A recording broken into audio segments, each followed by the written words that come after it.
사랑합니다.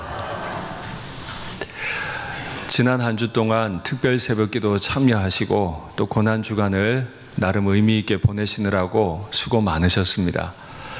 저는 특별 새벽기도 때 심판, 구원, 그리고 소명이라는 제목으로 그 주제로 말씀을 나누었습니다.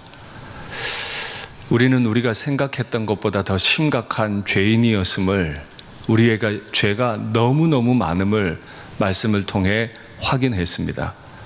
그래서 하나님은 죄 많은 우리를 심판하기로 작정하셨고, 하나님은 그 뜻을 돌이키지 않겠다, 내가 반드시 심판하겠다 말씀하셨고 그 뜻을 이루셨습니다. 하나님의 성전을 무너뜨려 버리셨습니다.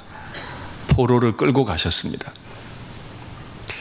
그런데 하나님은 우리가 끌려갈 때만 포로였지, 끌려간 땅에서는 그 나라와 그 성읍을 위해, 평안을 위해 기도하라고 말씀하셨어요.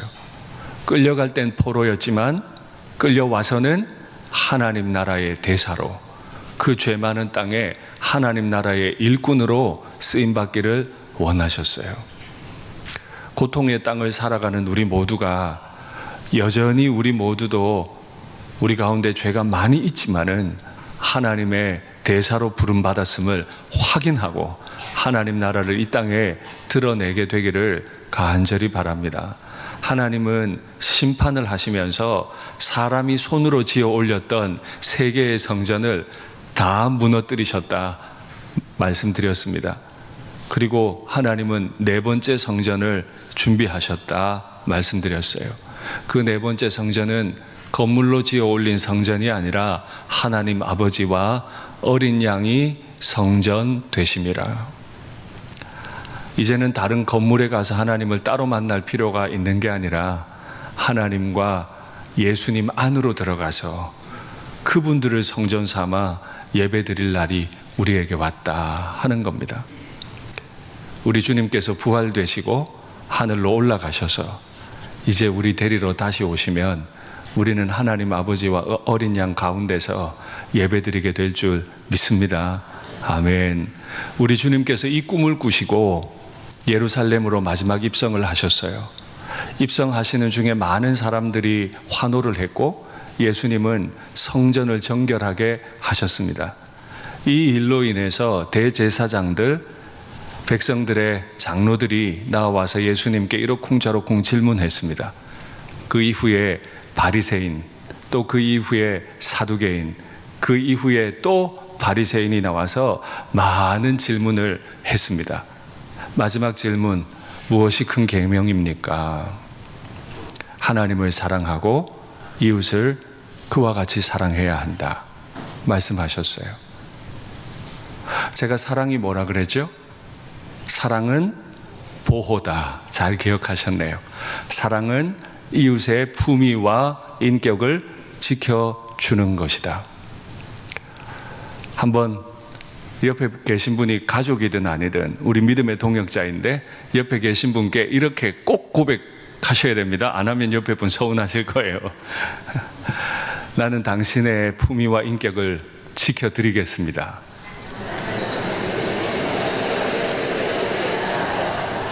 한 번 더 다짐하시죠.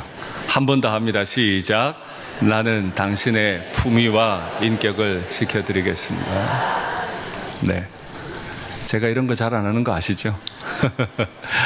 용기 내서 하는 겁니다. 그만큼 중요한 문제입니다.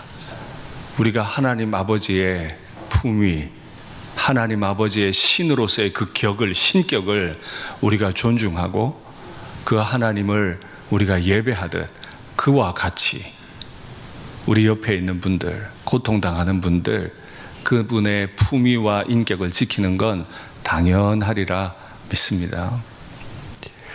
그들의 질문, 악의가 섞인 그 질문, 예수님을 올무에 걸려 넘어져서 죽이려고 하는 그 질문에 대해 예수님은 막힘없이 다 대답하셨어요. 그런데 그들만 질문하라는 법이 있습니까? 우리 주님도 자기 앞에 나와 있는 바리새인들에게 한 가지 질문을 하셨어요. 그러면 내가 하나 묻자. 너희는 그리스도가 누구라고 생각하느냐? 그리스도가 어떤 존재라고 생각하느냐? 예수님께서 제자들에게도 예전에 이 비슷하게 질문하신 적이 있는데 오늘 자기를 시험하러 온 사람들에게도 그리스도가 누구라고 생각해? 이유가 있으시겠죠. 이 질문을 하신 이유가. 지금 예수님 앞에 질문하러 온 사람들은 예수님을 그리스도라고 인정하고 싶지 않았을 겁니다. 그러나 예수님이 예루살렘에 마지막에 입성하실 때 수많은 사람들이 예수님을 그리스도로 고백했거든요. 그 장면 한번 확인하시죠. 앞에서 가고 뒤에서 따르는 무리가 소리 높여 이르되, 앞에서 뒤에서 예수님 앞에 소리 높여 외치기를 호산나 다윗의 자손이여 찬송하리로다 주의 이름으로 오시는 이여. 주님이 보내서 오신 분이라는 거예요. 가장 높은 곳 하나님 계신 곳이죠. 그곳에서 호산나 하더라. 예수께서 예루살렘에 그 소리를 들으시면서 들어가시니 온 성이 소동했다. 소동했다는 말은 문제가 지금 심각해졌다는 소리예요. 예루살렘은 그리스도가 들어오시는데 문제가 생겼어요. 말하기를 이 사람이 누구냐 도대체 하거늘 무리가 이르되 갈릴리 나사렛에서 나온 선지자 예수라 하니라. 예수님께서 이 땅에 처음 오실 때 예루살렘은 소동한 적이 있습니다. 온 성이 소동했다. 그때 왕이었던 헤롯이 여전히 동일하게 질문했습니다. 왕이 어디서 나겠냐? 죽이려고 물은 겁니다.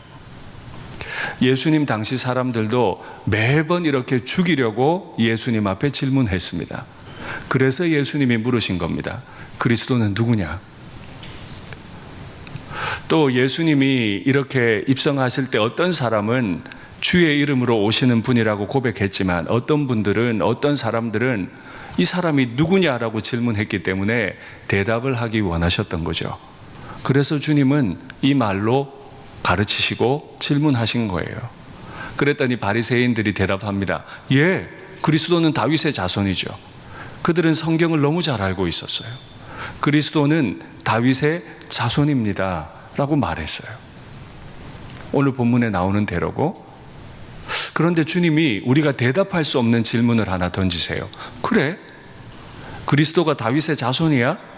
한번 확인해 보자 하신 겁니다. 말씀 볼까요? 그러면 다윗이 성령에 감동되어 어찌 그리스도를 주라 칭하여 말하되, 주께서 여호와를 말합니다. 성부를 말해요. 여호와 성부 하나님께서 내 주께, 성자를 가리켜요. 그리스도를 가리킵니다. 내 주께 이르시되 내가 여호와 내가 성부가 너 성자의 원수를 너의 발 아래 둘 때까지 여호와 내 우편에 앉아 있으라 하셨도다 하였느냐? 너 지금 그리스도는 다윗의 자손이라 그랬지? 네. 그런데 다윗은 말하잖아. 주라고 하는데 그리스도는 다윗의 자손이냐 다윗의 주이시냐? 대답해봐라. 이건 사람이 대답할 수 없는 말이에요. 어떻게 한 사람이 그 사람의 주가 됐다가 자손이 됐다가 할 수 있습니까? 인간 세상에 아주 간혹 이모보다 조카가 나이가 많을 때가 있습니다. 경험해 보셨습니까? 저는 꼭 그런 건 아닌데요. 저에게 있는 가장 연세가 높은 이종 형님이 제 어머니보다 1살 어립니다. 그러니까 조카가 이모보다 1살 어린 거예요. 2년만 빨리 태어났으면 이모보다 조카가 나이가 많은 거예요. 그렇죠? 다윗이 태어나고 예수님이 오실 때까지 1000년이 걸립니다. 이건 한두 해 많은 게 아니에요.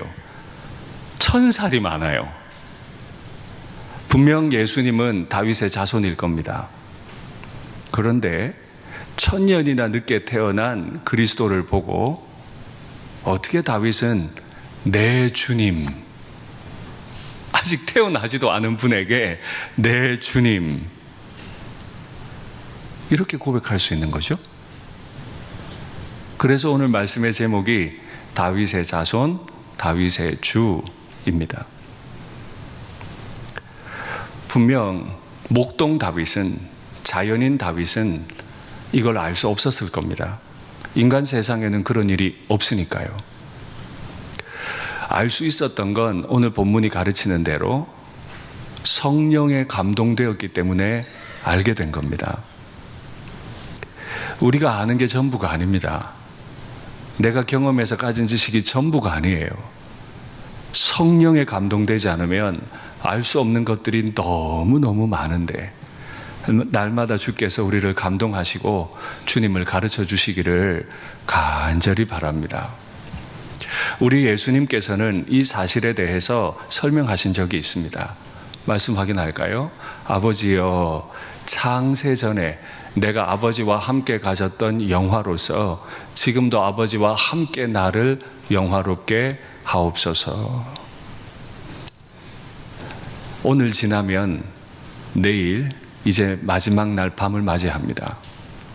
그 밤에 제자들과 함께 만찬을 나누시고는 이 제자들을 보고 있으니까 너무 불쌍하고 안타까운 거예요. 그래서 만찬의 자리에서 하늘 아버지 앞에 기도한 내용입니다. 그 기도를 우리는 대제사장적 기도라 말합니다.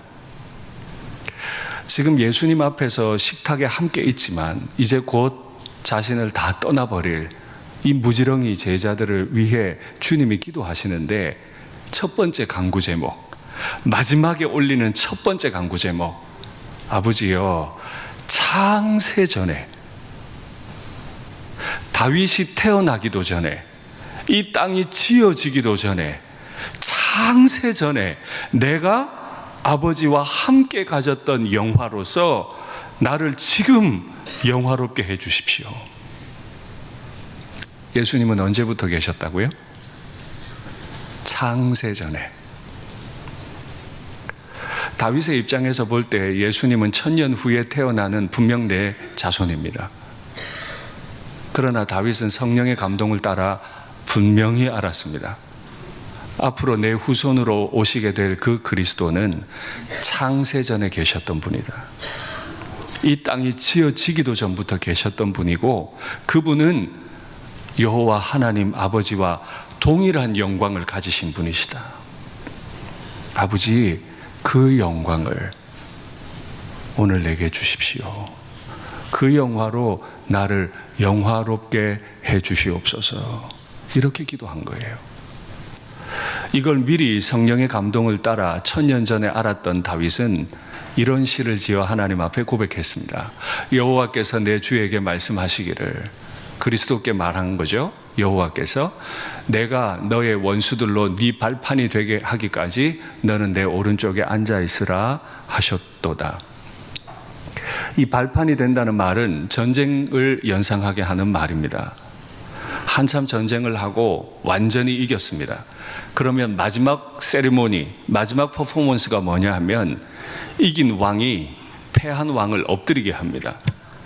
패한 왕이 엎드리면 이긴 왕은 그 왕의 등을 타고 올라갑니다. 그리고 말에 타게 되죠.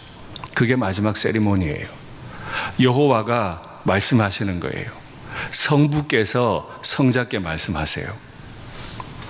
내가 너의 원수를 발판으로 만들 때까지 어디 있으라?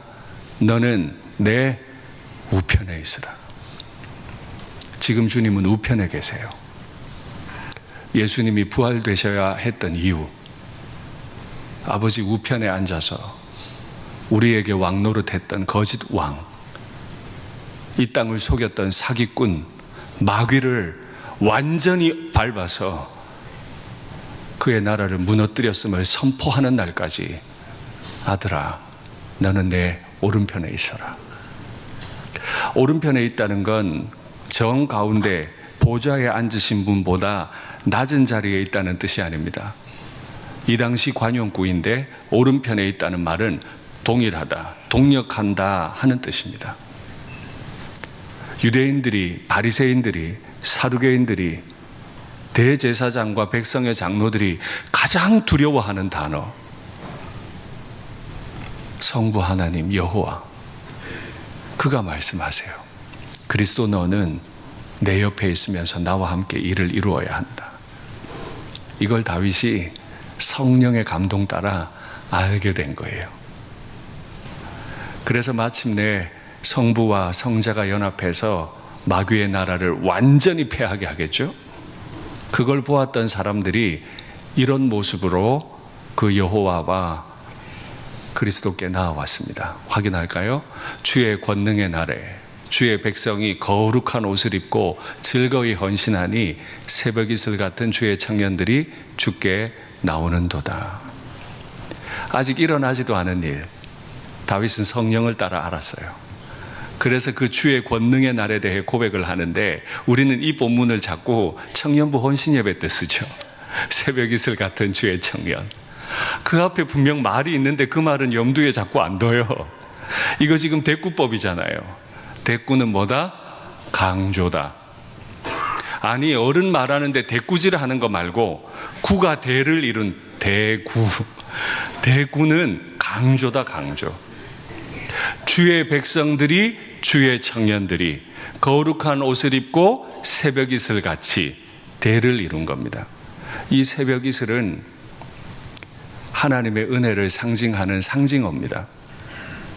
주의 백성들, 주의 청년들이 주님께서 권능을 베푸시는 날에 원수의 등을 밟고 그의 영광의 말 위에 올라타시는 날에 주의 백성들이 주의 거룩한 옷, 그 옷의 정체는 여호와께서 입혀주신 은혜의 새벽 이슬 옷이라. 그 옷을 입고 싸워 승리하신 왕 앞에 다 나와 경배한대요. 주의 눈앞에는 90되신 장로님도 90되신 권사님도 새벽 이슬 같은 옷을 입은 청년인 줄 믿습니다. 우리 모두는 권능의 날에 주님 앞에 엎드려 경배하는 사람인 줄 믿습니다. 이렇게 다윗이 하나님의 영에 감동되어서 하나님을 찬송했습니다. 그런데 다윗만이 아니에요. 후에 베드로, 그는 무지렁이였고 참 어렵게 지낸 사람이에요. 늘 나서다가 실패했죠. 아마 예수님 앞에 바리새인들이 나와서 공격 섞인 말을 하는 것도 들었을 것이고, 예수님께서 대답하는 말도 다 들었을 겁니다. 그리고 시간이 지나서 오순절날 성령이 강림했죠. 베드로 역시 성령의 감동을 받아서 이렇게 말합니다. 확인할까요?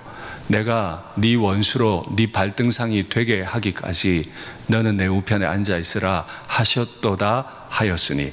오늘 저 구절 되게 나온다, 그죠? 그런즉 이스라엘 온 집은 확실히 알아라.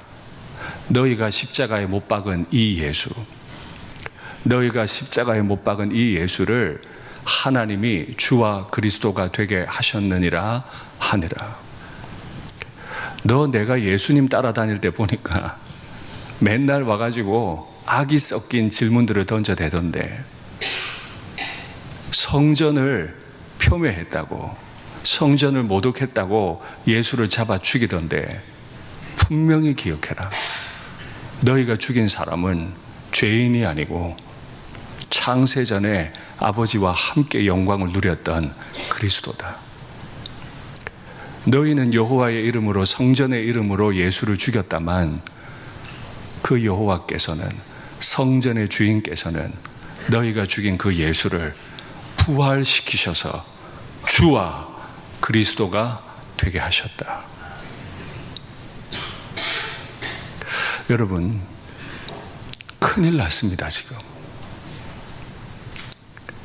여태는 오만방자하게 여호와, 성전이라는 이름을 들먹거리면서 자기의 정적 같아 보이는 예수 죽이는 일에 빠르게 힘썼는데, 지금 베드로의 이 말이 사실이라면 나는 지금 여호와의 원수가 된 겁니다. 여호와의 이름으로 이 땅에 오신 분을 내가 죽였으니까요. 다윗의 후손으로 오신 분을 내가 죽였으니까요. 거기서 하나님이 모르고 넘어가 주시면 좋은데 내가 죽인 분을 살려내 버리셨으니까요. 예수님의 부활은 마귀의 죽음을 의미하죠. 예수님의 부활은 마귀의 심판을 의미할 겁니다. 이 베드로의 설교를 들었던 무리들이 어찌할꼬 했다 그래요. 어찌할꼬 말할 수 없죠. 뭘 해야 하는지 모르는 거예요. 자기가 죽인 사람이 여호와께서 보내신 종이라니, 자기가 죽인 사람이 엄청난 분이라니 어찌할꼬. 동일해요. 바리새인들에게 그리스도가 누구냐? 다윗의 자손입니다. 그러면 어찌 다윗이 그리스도를 향해 나의 주라고 고백했느냐라고 물었더니 감히 뭐라고 말해야 할지 능히 대답하지 못했다. 감히 능히 대답하지 못했다. 여태까지 다 아는 것처럼 감히 나서더니, 여태까지 다 아는 것처럼 능히 말하고 다니더니 이 질문 하나에 대답을 못해서 감히 능히 대답하지 못했다. 부활절에 정말 감사하고 찬송이 많지만 부활절에 우리가 꼭 하나 가져야 할 자세가 있습니다. 감히 능히. 우리가 뭘 알면 얼마나 알아서 감히 하나님 앞에서 말하겠어요? 우리가 알면 얼마나 알아서 능히 말하겠어요? 가정에서나 교회에서나 감히 능히. 목사도 모든 분들도 너무 두려워서 그 크신 분 앞에, 다윗의 자손으로 오셨으나 다윗의 주가 되신 분 앞에서 벌벌 떨면서 감히 능히 대답하지 못해야 맞습니다.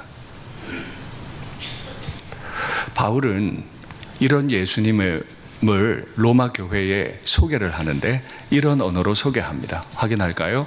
그의 아들에 관하여 말하면 그의 아들, 하나님 아버지의 아들 그리스도에 관하여 말하면 육신으로는 다윗의 혈통에서 나셨다. 다윗의 자손이 맞다. 그런데 성결의 영으로는 죽은 자들 가운데서 부활되셔서 능력으로 하나님의 아들로 선포되셨다. 원래 창세전부터 하나님의 아들로 계셨어요. 그런데 사람들이 그 사실을 알 수가 없었죠. 하나님의 아들을 부활시켜 놓으니까 이제 여호와가 선포하시는 거예요. 얘들아, 지금 죽었다가 살아난 이 사람은 나의 아들이었어, 내 아들이었어 라고 하나님이 선포를 하신 거예요. 부활절에 우리가 꼭 기억해야 될 건 예수님은 우리가 말로 표현할 수 없는, 감히 능히 그 앞에서 말할 수 없는 분의 아들이라. 곧 우리 주 예수 그리스도시니라. 너희도 그들 중에서 예수 그리스도의 것으로 부르심을 받은 자니라. 그리스도는 하나님의 것이고 우리는 그리스도의 것이고, 그래서 우리는 하나님의 것이 된 줄 믿습니다. 이 부활절의 막연한 즐거움 말고요, 하나님 아버지 앞에서 아무 말도 꺼낼 수 없는 철저한 죄인임을 고백하고, 그런 나를 위해 십자가에서 오롯이 죽어주시고 부활되셔서 하나님의 아들로 선포되신 그 예수님을 다시 좀 가까이 만날 수 있으면 좋겠습니다. 예수님께서 잡히시던 날, 그날 밤에 대제사장적인 기도를 올리셨다고 그랬는데, 첫 번째 기도의 제목은 아버지, 창세전에 내가 아버지와 가졌던 그 영화로 나를 영화롭게 해주십시오. 자신을 위해 기도하셨어요. 두 번째요, 제자들을 위해 뭐라고 기도하셨는지 확인하시죠. 나는 세상에 더 있지 않습니다. 아버지의 이름으로 그들을 보전해 주십시오. 아버지는 세상을 사랑하셨어요. 그래서 보호하세요. 지금 이 제자들, 이 가련한 제자들을 보전해 주십시오. 그래서 우리와 같이 그들도 하나가 되게 하옵소서. 주님께서 이제 떠나가실 텐데 제자들을 위한 기도가 뭐였다고요? 아버지와 아들이 창세 전부터 하나가 되었던 것처럼 이 제자들을 통해 앞으로 세워질 교회가 온전히 하나님, 삼위 하나님의 하나 되심 같이 교회가 하나가 되게 하옵소서. 아버지여, 아버지께서 내 안에, 내가 아버지 안에 있는 것 같이 너무너무 더 깊은 이야기예요. 예수님이 아버지 안으로 들어가시고 아버지가 예수님 안으로 들어와 버린 것처럼, 완전히 하나가 된 것처럼 그들도 다 하나가 돼서 우리 안에 있게 하사, 교회는요 하나가 될 때 삼위 하나님 안에 거할 수 있습니다. 세상으로 아버지께서 나를 보내신 것을 믿게 하옵소서. 교회가 선교 사역 열심히 한다고 세상이 아버지를 아는 게 아니에요. 돈 많이 쓴다고 세상이 아버지를 아는 게 아니에요. 이 세상에서 교회가 하나님의 하나 되심 같이 우리가 힘써 하나 되면 세상이 아버지를 믿게 된대요. 할렐루야. 제가 늘 말씀드리죠.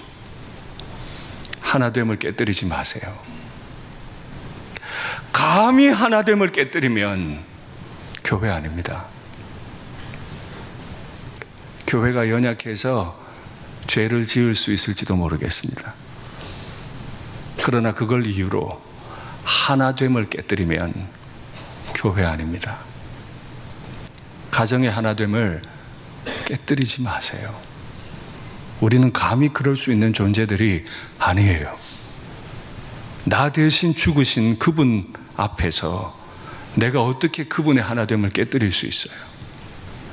그분이 마지막 잡히시는 날 밤에 그들을 보존하셔서 그들이 하나가 되어서 우리 안에 거하게 해 주십시오라고 기도하신 분 앞에서 감히 어떻게 하나를 깨뜨리겠어요? 남편과 아내 여러분, 하나됨을 깨뜨리지 마세요. 교회를 깨뜨리지 마세요.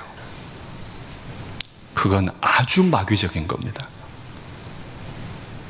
교회의 하나됨을 해치면서라도 사역을 하겠다? 교회의 하나됨을 해치면서 정의를 복원하겠다? 언어 자체가 성립이 안 됩니다. 그만큼 두려운 겁니다. 이 부활의 아침에 왜 하나님이 우리를 부활시키실지, 우리가 후에 새 예루살렘에 올라가면 아버지와 어린 양께서 몸소 성전이 되신 네 번째 성전으로 우리가 들어가야 하는데 하나를 깨뜨리면 못 들어갑니다. 그의 부활로 삼위 하나님이 연합되시고 그의 부활을 믿는 우리가 연합되어야 함을 꼭 기억하시면 좋겠습니다. 말씀을 맺겠습니다. 예수님은 다윗의 자손이십니다. 예수님은 동시에 다윗의 주이십니다. 이 부활의 아침에 예수님은 나에게, 우리 일상교회에 어떤 분이십니까? 포로로 끌려간 그 땅에서도 하나님 나라의 대사로 불러주시는 그분 앞에서 우리가 무슨 자격이 있어 감히 능히 말하겠습니까? 온전히 하나됨으로 삼위 하나님이 크게 기뻐하시는 우리 가정과 교회가 되기를 간절히 축복합니다.